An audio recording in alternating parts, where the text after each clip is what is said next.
Mapambano yanaendelea.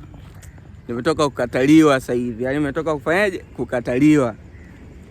Ila kama tunavyoongea kila siku, tusiogope neno no. Neno no tutakutana nalo sana kabla ya kuja kukutana na neno yes moja. Tumetafuta hiyo yes moja ambayo itabadilisha kila kitu kwenye maisha yetu. Kwa hivyo tunavyokataliwa kama hivi, nimekula zangu viatu vyangu hapo chini, nimekula zangu shati, fika sehemu umekataliwa fresh. Najua kabisa kwamba nipo kwenye process ya kupata yes moja. Yaani kuna yes moja nayo itafuta.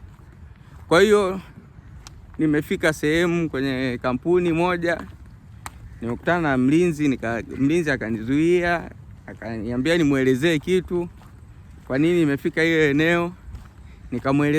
Nikamwelezea mlinzi akanielewa. Nimetoka hapo kwa mlinzi, nikaingia ndani. Nikakutana na secretary. Hapo ndio kimbembe kikaanzia hapo sasa.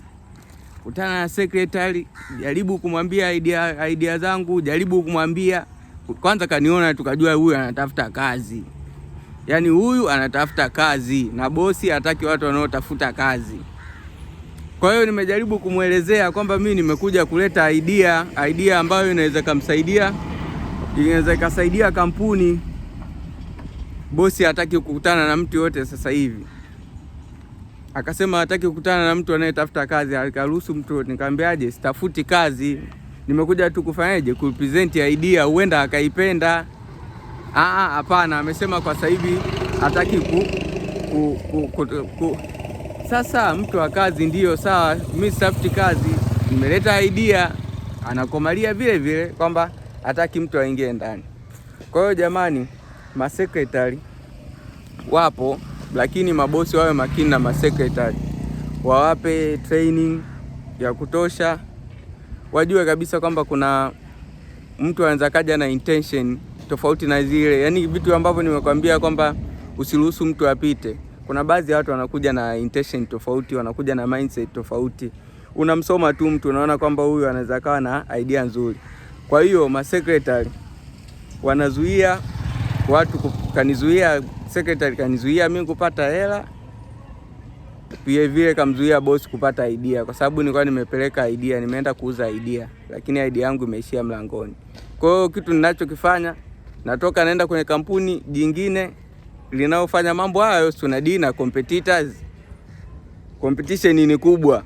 Kwa hiyo kuna mmoja tu, competitor mmoja anaweza akaniruhusu, akanipa nafasi, nikampa idea ikabadilisha muonekano, taswira ya kampuni nzima.